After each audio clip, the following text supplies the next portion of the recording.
नमस्कार, आदाब। आप देख रहे हैं बात मुद्दे की। मैं हूं रिजवान अहमद सिद्दीकी। मध्य प्रदेश में कांग्रेस की सरकार 15 माह में गिर गई और बड़े पैमाने पर विधायकों ने इस्तीफा दिया और इस्तीफे का सिलसिला आज भी जारी है।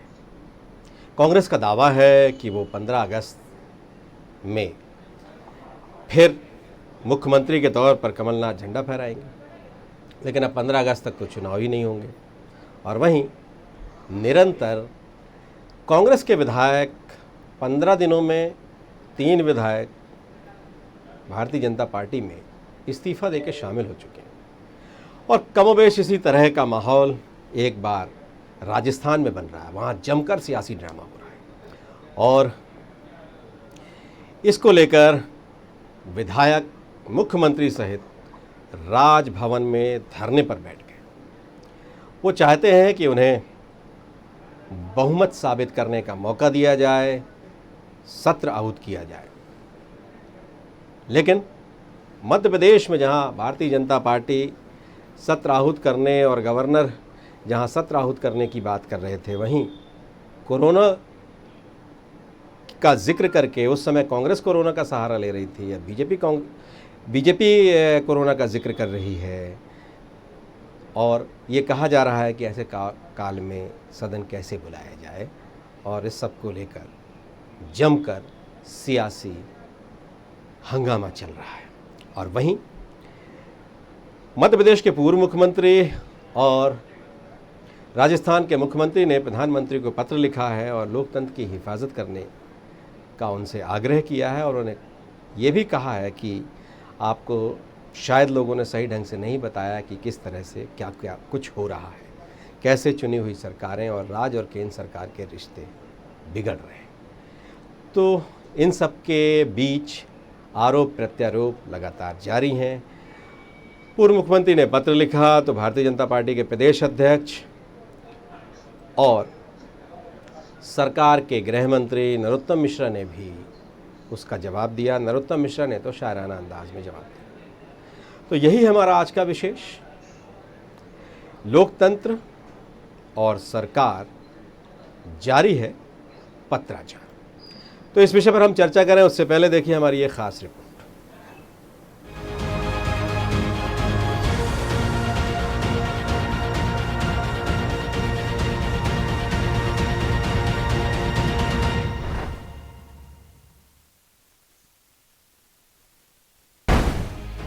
मध्य प्रदेश से लेकर राजस्थान तक सियासी दंगल। मध्य प्रदेश में कांग्रेस सरकार जाने के बाद राजस्थान में सियासी संकट। भोपाल, जयपुर से लेकर दिल्ली तक सियासी गर्मी। तो मध्य प्रदेश के पूर्व मुख्यमंत्री कमलनाथ ने प्रधानमंत्री नरेंद्र मोदी को लिखा पत्र। कांग्रेस के विधायकों को प्रलोभन देकर भाजपा में शामिल कराने का आरोप। कमलनाथ ने कहा, मध्य प्रदेश की सरकार गिराना प्रजातांत्रिक इतिहास में सबसे घृणित कृत्य। तो राजस्थान के सीएम ने भी पीएम मोदी को लिखी चिट्ठी। गहलोत ने कहा, राजस्थान में चुनी सरकार को गिराने की कोशिश हो रही है। केंद्रीय मंत्री गजेंद्र सिंह, भाजपा और कांग्रेस के कुछ नेताओं पर गंभीर आरोप। मध्य प्रदेश के पूर्व मुख्यमंत्री कमलनाथ ने पीएम नरेंद्र मोदी को चिट्ठी लिखी है। इसमें उन्होंने कांग्रेस के विधायकों को प्रलोभन देकर भाजपा में शामिल कराने का आरोप लगाया है। उन्होंने लिखा है, मध्य प्रदेश की सरकार गिराना प्रजातांत्रिक इतिहास के सबसे घृणित कृत्यों में से एक है।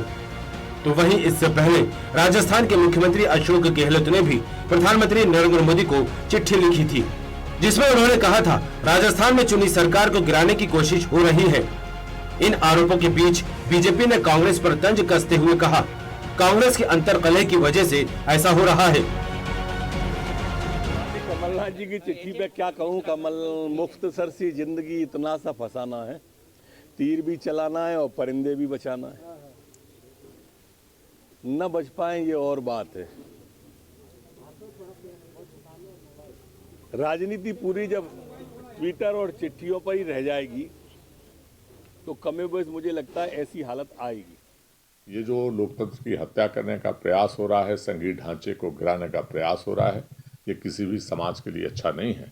बेहतर ये है कि इस महामारी से जूझने में हम अपनी ताकत लगाएं, जिस पे हम नहीं लगा पा रहे हैं। हमारी ताकत लग रही है तो केवल विपक्ष को कमजोर करने में, और जो है गलत तरीके से लोगों को दल बदल कराने में ताकत खर्च हो रही है, वो देश के लिए और प्रदेश के लिए ठीक नहीं। चलिए एक नजर मध्य प्रदेश के सियासी समीकरण पर भी डालते हैं, किस तरह से मध्य प्रदेश में सत्ता परिवर्तन हुआ। ज्योतिरादित्य सिंधिया कांग्रेस छोड़ बीजेपी में शामिल हुए। सिंधिया समर्थक विधायकों ने कांग्रेस का साथ छोड़ बीजेपी ज्वाइन की।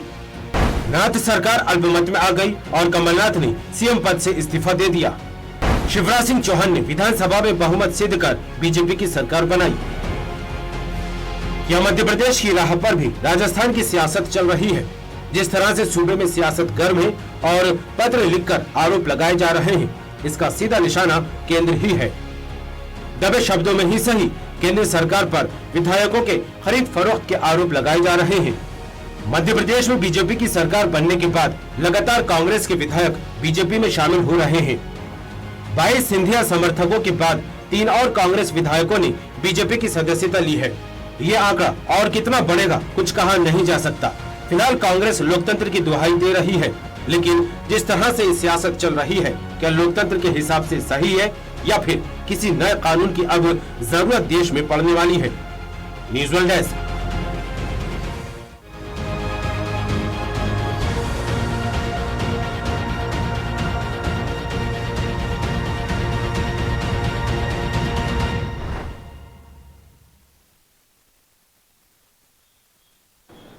तो मध्य प्रदेश में शय और मात का खेल जारी है।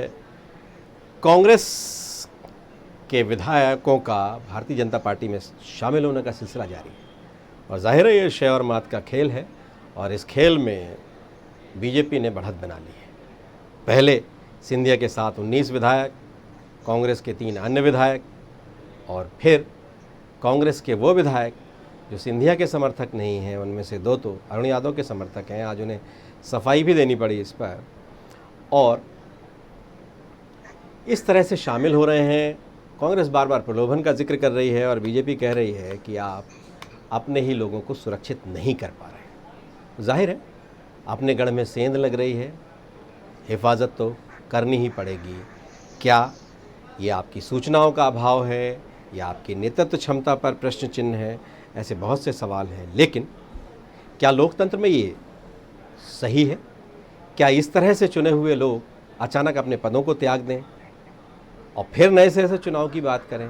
तो जाहिर है कोई आसानी से तो ये कदम उठाता नहीं है और इतनी दुरूह स्थिति तो अभी हुई नहीं। और यही राजस्थान में ड्रामा चल रहा है। राजस्थान में भी आज दिन भर हाई वोल्टेज ड्रामा चलता रहा और उसके साथ सरकार और राजभवन, सरकार से आशय मेरा मुख्यमंत्री और राज्यपाल से है, वो आमने सामने नज़र आ रहे हैं। तो चलिए इस विषय पर हम चर्चा करेंगे। अपने मेहमानों से आपका परिचय कराते हैं। हमारे साथ मौजूद हैं बीजेपी के वरिष्ठ नेता, पूर्व विधायक शंकर लाल तिवारी जी, वरिष्ठ पत्रकार चैतन्य भट्ट और ब्रिजेश पांडे जो यूथ कांग्रेस के राष्ट्रीय प्रवक्ता रहे हैं और कांग्रेस के प्रवक्ता हैं। आप सभी का बहुत बहुत स्वागत है। ब्रिजेश पांडे, आपसे ही शुरू करता हूं। बार बार पत्र लिख रहे हैं और पत्र भी हुजूर आते आते बहुत देर कर दी, बड़े देर में पत्र लिखा और अपने हो जाए बेवफा तो दिल टूटे का अंदाज में ये बड़ा टूटा टूटा सा दिल और रोक नहीं पा रहे हैं आप अपने लोगों को। आखिर ये हो क्या रहा है? क्यों वो विश्वास घट रहा है आपके ही निर्वाचित जनप्रतिनिधियों का?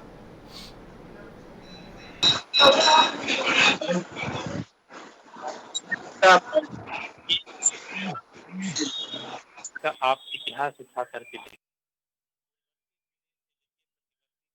इसका दौर देखें तो भारतीय जनता पार्टी इस समय देश के अंदर लोकतांत्रिक मूल्यों का कत्ल करने का बिना बुलाए टेंडर ले चुकी है।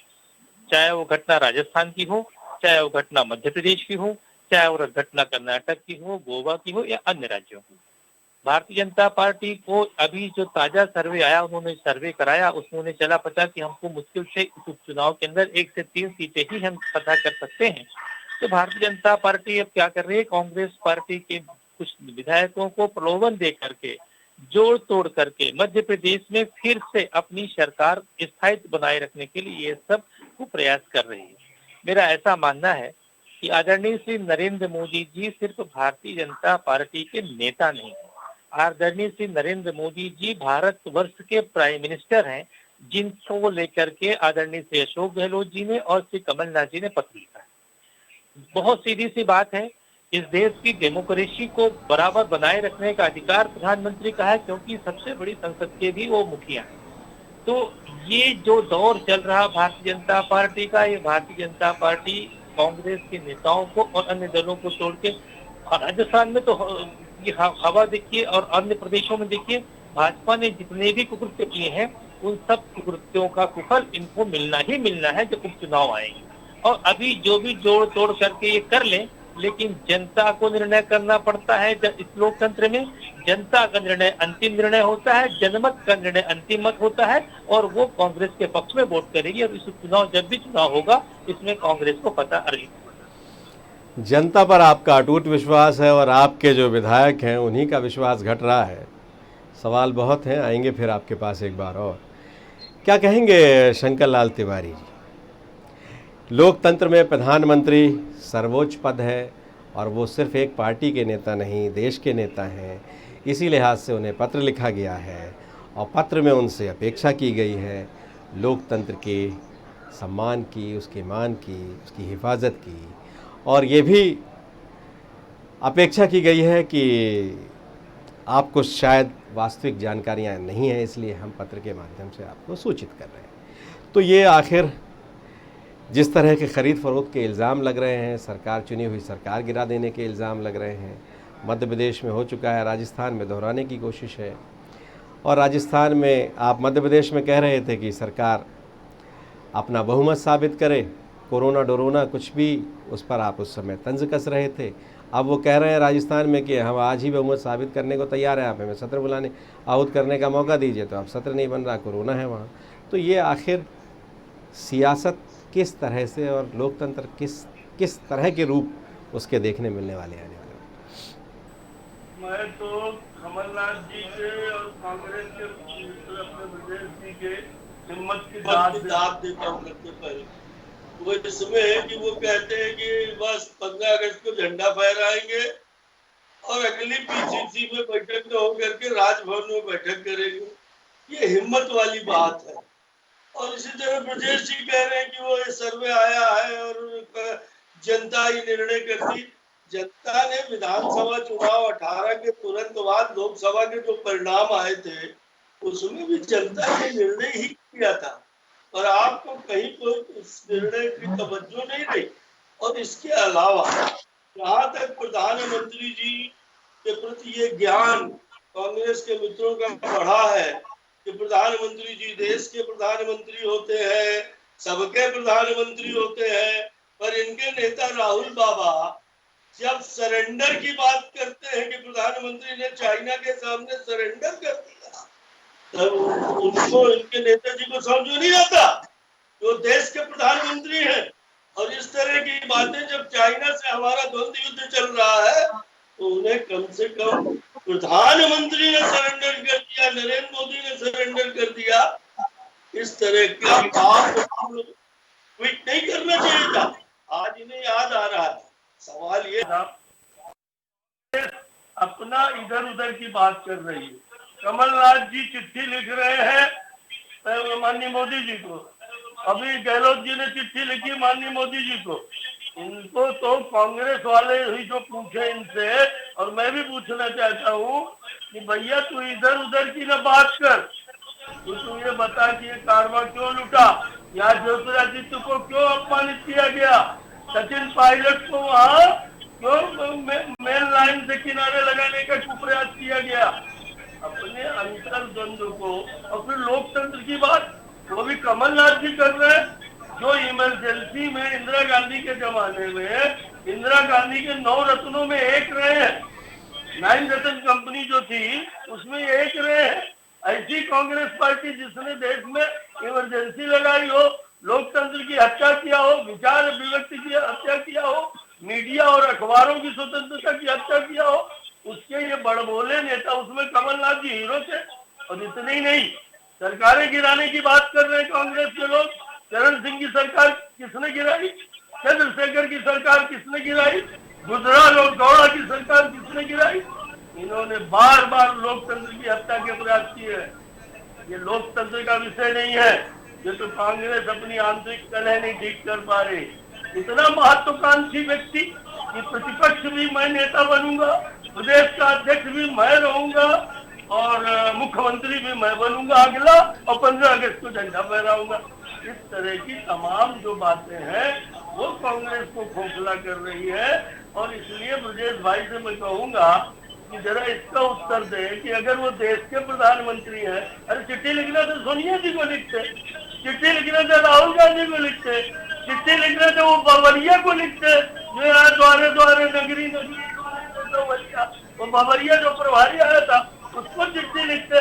पर कहीं है तीर कहीं है निशाना, अपने दम को हर शंकर लाल जी, भुलाना। लोकतंत्र में प्रधानमंत्री को पत्र तो लिखा जा सकता है, संरक्षण भी मांगा जा सकता है, चलिए, लेकिन उसके मायने अपने अपने सभी निकालेंगे और सबको अपना अपना अधिकार है, अभिव्यक्ति की स्वतंत्रता है, सभी निकालेंगे। मैं आपके पास फिर आऊँगा। चेतन भट्ट, आप कैसे देख रहे हैं? मध्य प्रदेश का पूरा घटनाक्रम देखा हमने, अभी फिर मध्य प्रदेश में कुछ विधायक जा रहे हैं। सवाल यही उठ रहा है बार बार कि अब क्या ज़रूरी है, जब स्पष्ट बहुमत में सरकार है, चुनाव में जाना ही है, तो अब क्या ज़रूरी है, क्यों इतने ढेर सारे लोगों को लिया जा रहा है, क्या ये अंदरूनी राजनीति इसके पीछे वजह है, ये आखिर क्या है? इस पर भी बहुत से सवाल खड़े हो रहे हैं। और वहीं एक तरफ मध्य प्रदेश में सत्र हर हाल में आहूत होना चाहिए, न्यायालय की भी शरण लेनी पड़ी, और अब राजस्थान में वो कह रहे हैं सत्र बुला लो, तो सत्र नहीं बुलाया जा रहा है। तो ये आप इन सारी चीज़ों को कैसे देखते हैं और इस पत्र को कैसे देखते हैं, इन सब चीज़ों के बीच, इन दोनों पत्रों को? ये बात तो तय है कि कांग्रेस के लोग छिटक ये बात कांग्रेस लगा रही है, किया जा रहा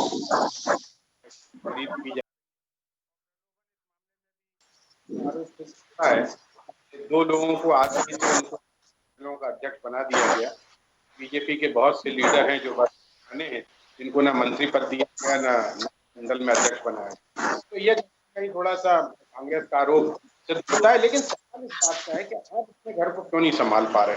क्यों आपके नेतृत्व से छिटक छिटक के लोग दूसरे दलों में जा रहे हैं? कहीं ना कहीं आपकी कमजोरी तो है। इस कमजोरी को अगर आप नहीं समझ रहे हो तो मुझे लगता है कि चुनाव आते आते तक, सितंबर अक्टूबर तक, तो हो सकता है कि बहुत से लोग कांग्रेस के जो विधायक हैं वो बीजेपी में चले जाएं। अब जहाँ तक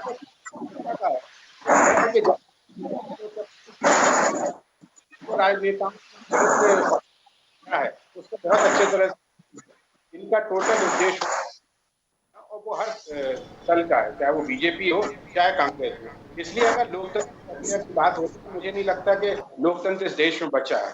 आपस में खींचातानी, सत्ता की भागदौड़, उसके लिए हर तरह के ये सत्ता हासिल करना, ये हर राज्य एक उद्देश्य हो गया है। लेकिन जब आया तो एक पक्के ग्रुप आपस में तय करके, तो ये बीजेपी आरोप लगा रही, इतना ही मसाला है। दूसरी बात, कमलनाथ जी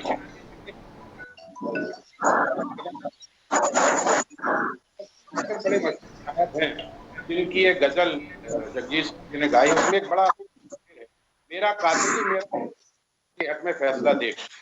आप तो समझ लीजिए कि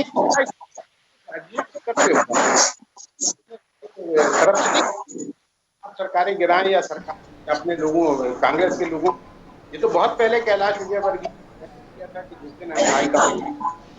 दिन तो प्रदेश की सरकार ये ऐसे पत्र लिख के क्या बताऊं, भोलेपन पे भी आपको आप पहले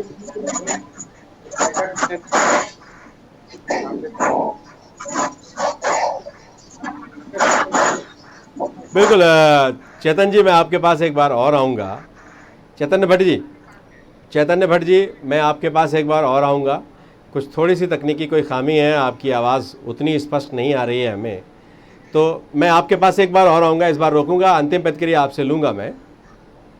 ब्रजेश पांडे, क्या कहेंगे आप?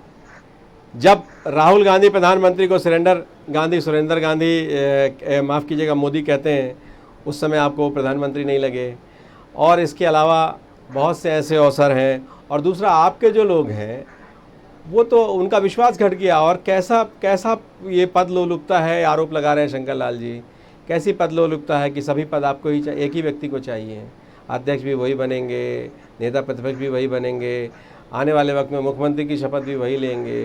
तो क्या कांग्रेस के पास नेताओं का कुछ संकट हो गया, टोटा हो गया, और सिंधिया और राजेश पायलट, माफ़ कीजिएगा सचिन पायलट जैसे नेताओं को की उपेक्षा की है आपने? रिजवान जी, कांग्रेस में किसी तरह का नेताओं का कहीं कोई टोटा नहीं हो गया है। सबसे आश्चर्य और ताजुब का विषय ये है कि भारतीय जनता पार्टी के हमारे पूर्व विधायक आदरणीय शंकर लाल तिवारी जी विंध्य क्षेत्र के उस सतना जिले से आते हैं जहां के सांसद अपने चहेते व्यक्ति को अभी हाल में मंत्री बना देते हैं। और सबसे दुर्भाग्यपूर्ण पहलू है कि इन जैसे वरिष्ठ लोगों की इस तरह उपेक्षा भारतीय जनता पार्टी ने किया है। अभी हमारे जो आपके एक्सपर्ट जर्नलिस्ट बैठे हुए हैं, सीनियर जर्नलिस्ट, वो कही रहे थे कि भारतीय जनता पार्टी वास्तव में उसका जो नया परिवेश सामने आया है वो कांग्रेस मुक्त बात करने वाली भारतीय जनता पार्टी पूर्णतः कांग्रेस युक्त भारतीय जनता पार्टी बन चुकी है, जहां पर अटल बिहारी वाजपेयी जी, मुरली मनोहर जोशी जी जैसे नेताओं ने जिस पार्टी की नींव को आगे बढ़ाने में जब भूमिका निभाई, तो उस पार्टी में उन्होंने संस्कार डाला, संस्कृत डाला, वसुंधरा कुटुंबकम डाला, बहुत चीजें डाला। वो आज के भाजपा के परिवेश में बिल्कुल गणवेश में भी। तो मैं शंकर लाल तिवारी जी के बहुत वरिष्ठ नेता है, इनकी मैं कद्र करता हूँ, बहुत इज्जत करता हूँ, लेकिन इनकी पीड़ा और दर्द समझ सकता हूँ। सबसे बड़ी बात यह है रिजवान जी, देश के प्रधानमंत्री का जो पद होता है तो देश का सर्वोच्च पद होता है लोकतांत्रिक व्यवस्थाओं के।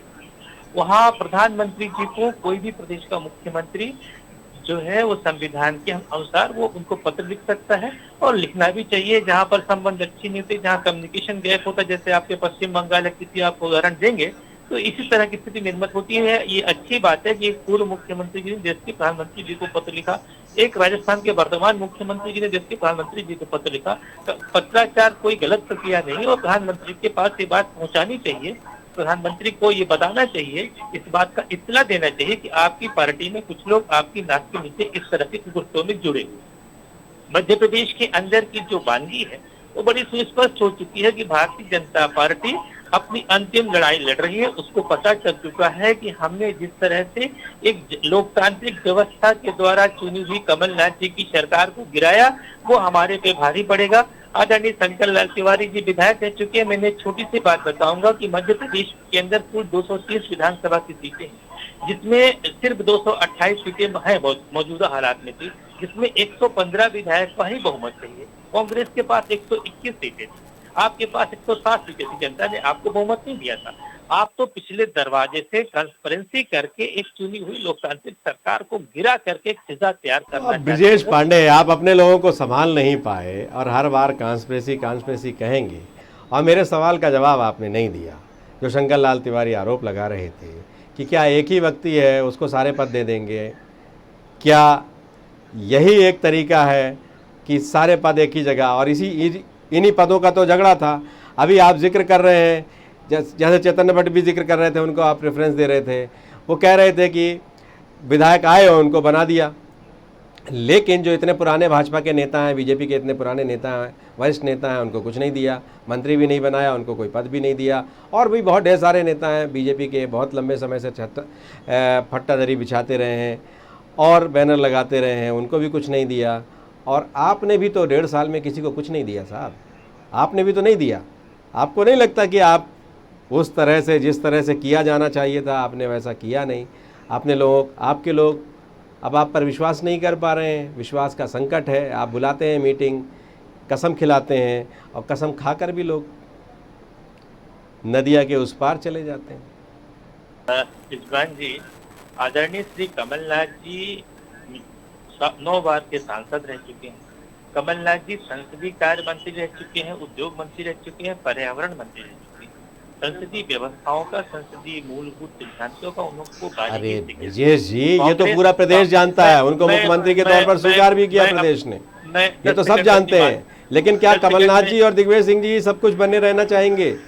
दिग्विजय सिंह नहीं, तो नहीं बन रहे। मैं- ये वही मैं मध्य आपको- प्रदेश है जिसमें दिग्विजय सिंह ने कहा 10 साल में कुछ पद नहीं लूंगा, और ये वही मध्य प्रदेश है जिसमें 15 महीने में सारे पद आप ही को लेने हैं। मुझे 10 सेकंड में अपनी बात तो कह लेंगे। जी, मैं सिर्फ ये कहना चाह रहा हूँ कि हमारे कांग्रेस पार्टी के चुने हुए विधायकों ने कांग्रेस पार्टी के शीर्ष नेतृत्व को कहा कि हमको कमलनाथ जी नेता प्रतिपक्ष के रूप में भी चाहिए, कमलनाथ जी चुनाव तक हमको प्रदेश अध्यक्ष के रूप में चाहिए, और पार्टी हाईकमान ने एक व्यवस्था के तहत बना दिया चुनाव तक। और ये कोई बड़ी बात नहीं है। एक व्यक्ति दो पद रह चुके हैं एक व्यक्तियों के पास, वो भाजपा में रह चुके हैं, बसपा में भी रह अब चुके हैं, एक व्यक्ति कांग्रेस दो में, पद के सपा चक्कर में भी तो राजस्थान सरकार गिरने की नौबत पर आ गई है और साहब। इसी उस पे दूसरी बात ये जी। कि कमलनाथ जी ने जो 15 महीने कार्य किया था, और कमलनाथ जी के समय जो भारतीय जनता पार्टी का विपक्ष था, तो भारतीय जनता पार्टी के विपक्ष का सही आंकलन, सही आईना अगर कांग्रेस में कोई कर सकता था तो आदरणीय से कमलनाथ जी कर सकते थे, क्योंकि गाहे बगाहे वो भारतीय जनता पार्टी की कुरीतियों को, रीतियों को, नीतियों को, सिद्धांतों को अच्छी तरीके से देख रहे थे, जान रहे थे, समझ रहे थे, सोच रहे थे। मतलब इसलिए- आपके पास कोई दूसरा नेता नहीं है ना, ये मान लें। नहीं, हमारे पास 1 से लेकर के 100 तक नेता है, जी। लेकिन अभी वैकल्पिक व्यवस्था के तहत आदरणीय श्री कमलनाथ जी को मध्य प्रदेश के अंदर लीडर ऑफ अपोजिशन और प्रदेश अध्यक्ष की जवाबदेही, प्रदेश अध्यक्ष को उनकी जवाबदेही दी गई चुनाव के पहले ही प्रदेश अध्यक्ष, और चल। उनके नेतृत्व में चुनाव लड़ा गया, और हमने अपनी सरकार बनाई मध्य प्रदेश के अंदर भाजपा के 15 साल के कुशासन को उखाड़ फेंक करके। उनसे बढ़िया सफल नेतृत्व मध्य प्रदेश के अंदर दूसरा कोई दे ही नहीं सकता, इसलिए उनको कांग्रेस हाईकमान ने अब जो है वो नेता प्रतिपक्ष और मध्य प्रदेश कांग्रेस का अध्यक्ष कर दिया। चलिए, क्या कहेंगे शंकर लाल जी? जैसा कि चेतन भट्ट कह रहे थे कि लोकतंत्र पर बहुत ढेर सारे प्रश्न लग गए हैं, और चूंकि आप सत्ता में हैं, आप देश में भी सत्ता में हैं, प्रदेश में भी सत्ता में हैं, तो आपकी जिम्मेदारी लोकतंत्र के मूल्यों की सुरक्षा की बहुत अधिक है। और इस तरह के जो इल्ज़ाम लोकतंत्र में लगते हैं, ये वही पार्टी है जहां एक सांसद के कम होने के कारण सरकार गिरा देते हैं अटल बिहारी वाजपेयी, अपनी कोई जोड़ तोड़ नहीं करते, और ये वही पार्टी है कि इस दौर में उस पर हर कदम पर जोड़ तोड़, ख़रीद फरोख्त के इल्ज़ाम लग रहे हैं। तो लोकतंत्र को लेकर, लोकतंत्र के तकाज़ों को लेकर बहुत ढेर सारे सवाल निरंतर खड़े हो रहे हैं। आप इमरजेंसी का बहुत ढेर सारा जिक्र कर रहे थे, लेकिन आडवाणी जी ने इस दौर को भी इमरजेंसी की तरह उन्होंने कहा था, अब आजकल वो कुछ बोलते भी नहीं हैं। भाई साहब, कांग्रेस में अभी इतने 1.5-2 महीने से एक ही बात, बिक गए, खरीद लिया, प्रलोभन दिया। मैं एक चीज जानना चाहता हूँ, कोई लेबर मंडी से ला करके टिकट तो बची, लेबर मंडी गए, वहां से 15-50 ले आए और कांग्रेस कार्यालय में टिकट बांट दी।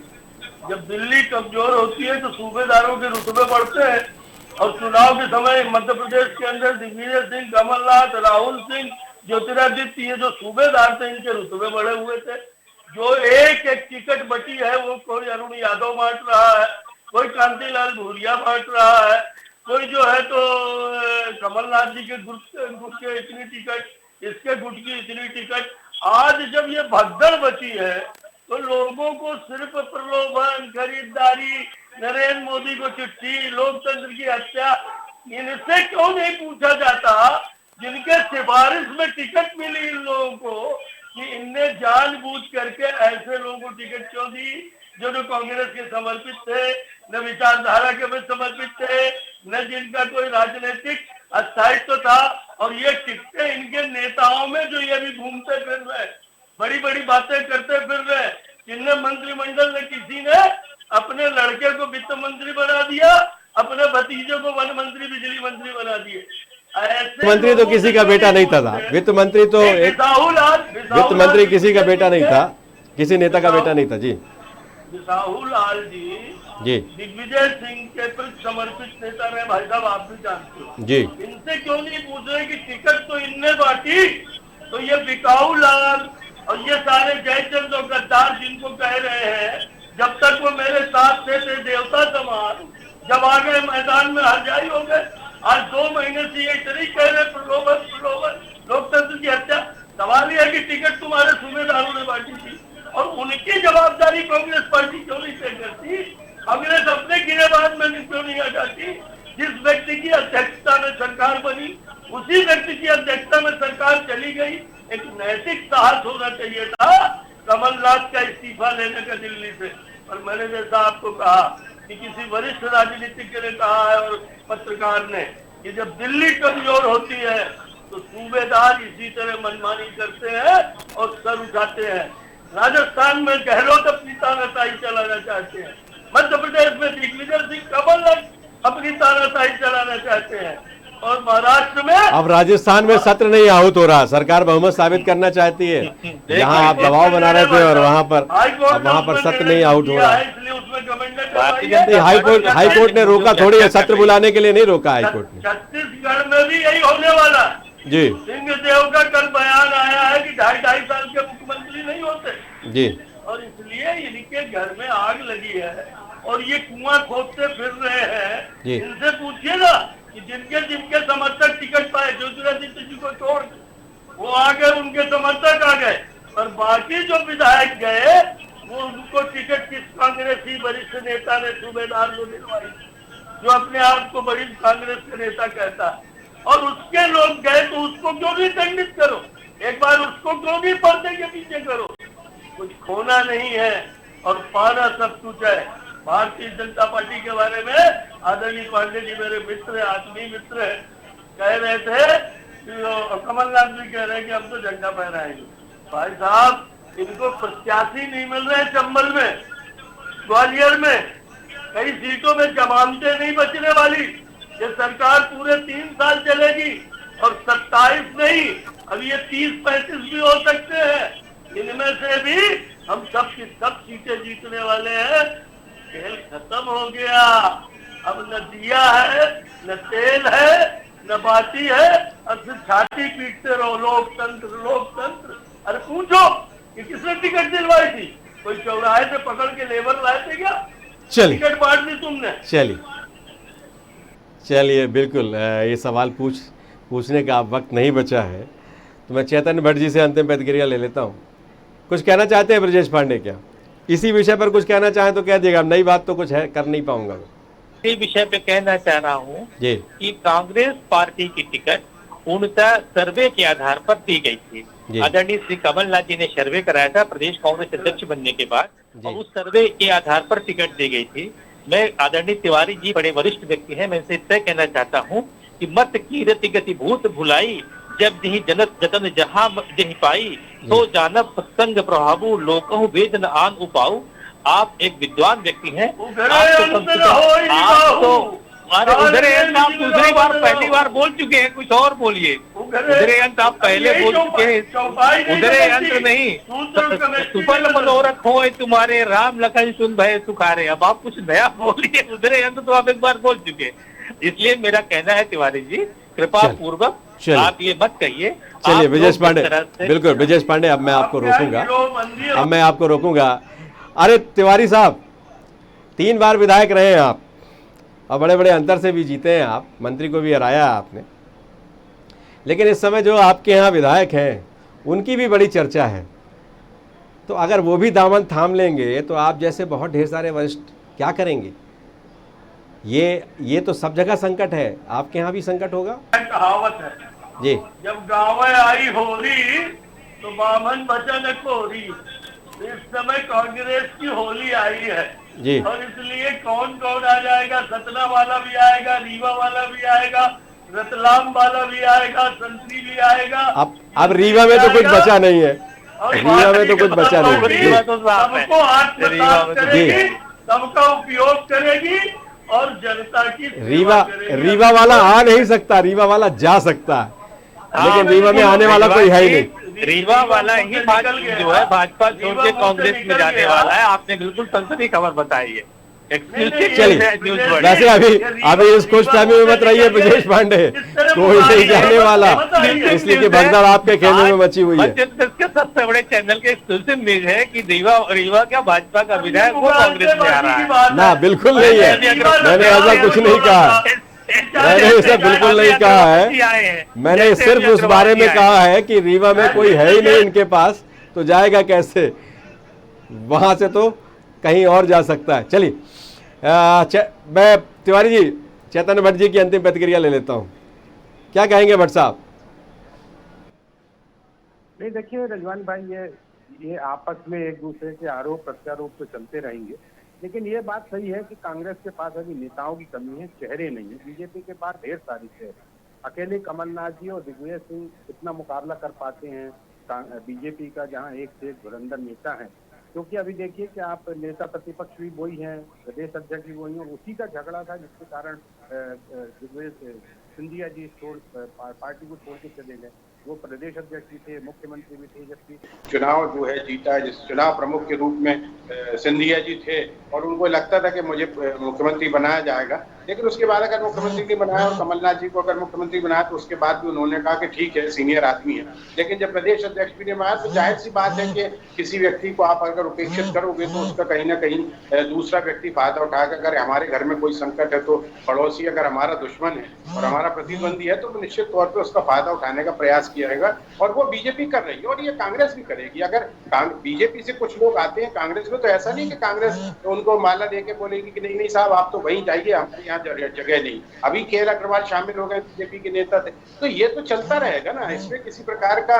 और दूसरी बात यह है कि कांग्रेस अब उस बात का रोना कब तक रोती रहेगी? उनको तो इस बात का खुश होना चाहिए कि हमारे साथ जो विश्वासघाती लोग थे वो चले गए, हमारे यहाँ से गंदगी साफ हो गई, अब जो कुछ बचा है साफ निर्मल बचा।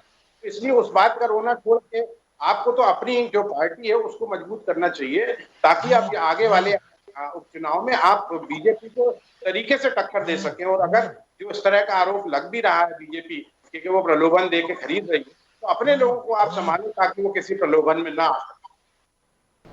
बिल्कुल शंकरलाल जी, आप मेरे साथ जुड़े, चेतन भट्ट आप जुड़े और विजेश पांडे आप जुड़े, आप सबका बहुत बहुत धन्यवाद।